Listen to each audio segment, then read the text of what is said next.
Salut, beau groupe du tarot intuitif. J'ai envie de vous, peut-être une fois de temps en temps comme ça, puis là, ça me tentait, de vous présenter un jeu parmi tous les jeux que j'ai.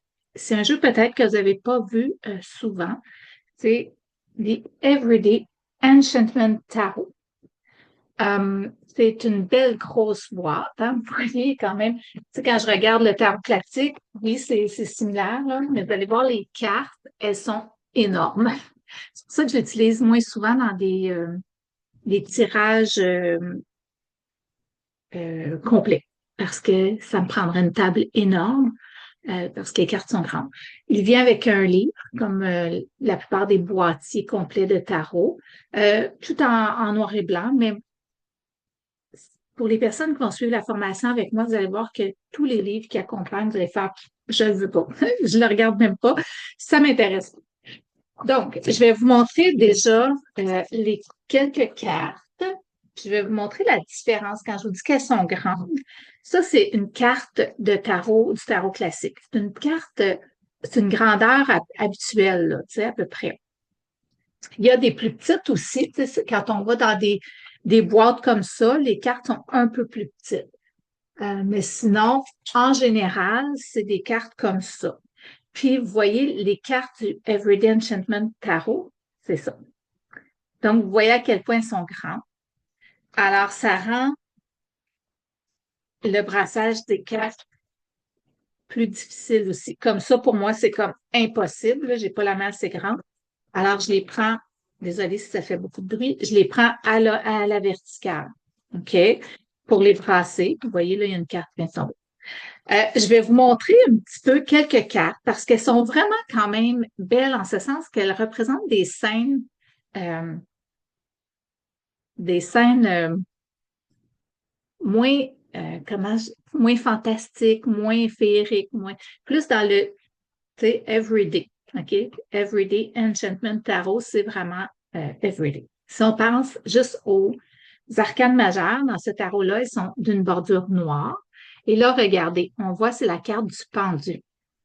Fait qu'on voit que c'est un jeune garçon qui fait genre, il est dans la ville, hein? On voit des affiches, des gens qui l'observent puis ils se disent qu'est-ce qu'il fait là, la tête à l'envers, tu sais.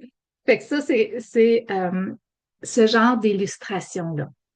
Les arcanes majeures sont vraiment toutes avec bordure noire. Là, il est mélangé. Mon jeu, ça, c'est la magnifique carte des amoureux. Je trouve ça beau parce qu'on voit un jeune âge, plus âgé. On voit aussi, tu sais, avec l'animal qui est là, euh, en arrière, les deux signes.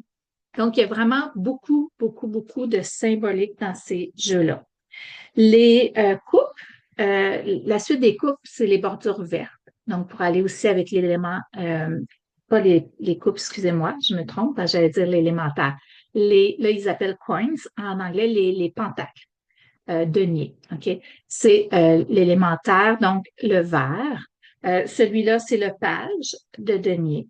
Je vais aller en trouver un autre. Le 5, je les aime parce que c'est vraiment des trucs ben, de la vie quotidienne. Moi, je joue pas aux machines à sous, mais tu sais, on voit que c'est des scènes qui peuvent exister dans la vie de tous les jours pour certaines personnes.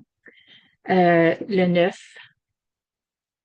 on voit à quel point la dame, elle est à l'aise. Hein? Puis le 9 de denier, c'est vraiment l'autosuffisance, l'autonomie financière et tout ça.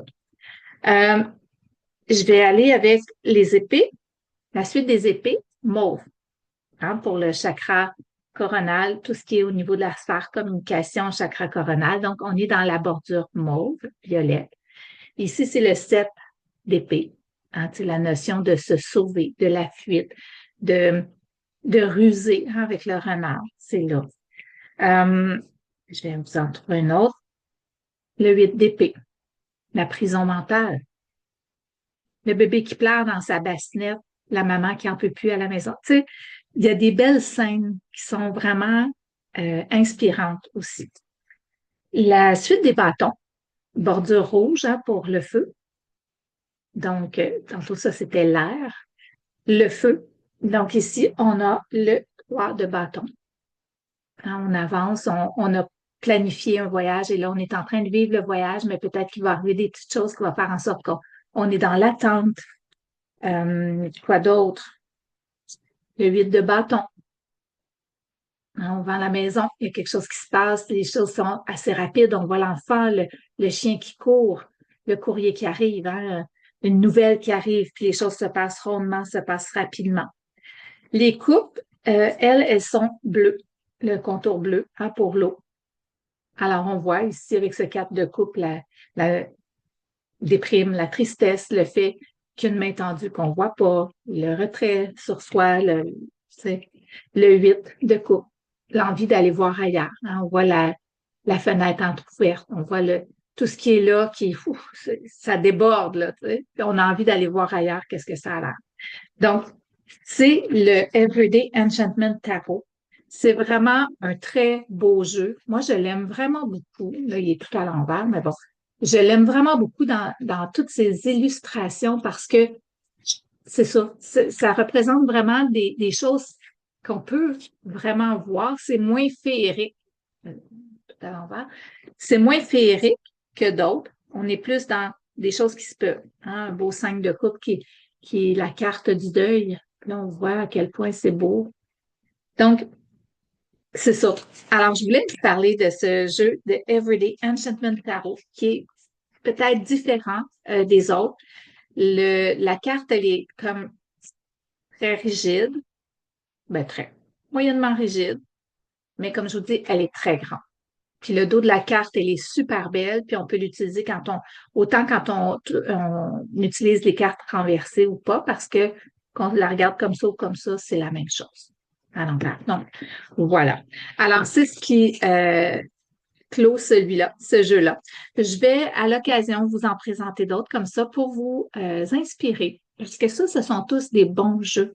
Ben, pas tous, mais ce sont des jeux qui ont une grande diversité dans la symbolique, des couleurs éclatantes, beaucoup, beaucoup de détails dans les images, ce qui permet vraiment de laisser parler son intuition vraiment, vraiment beaucoup, beaucoup, beaucoup. Alors, la mort, elle est tellement belle, cette carte-là. Magnifique.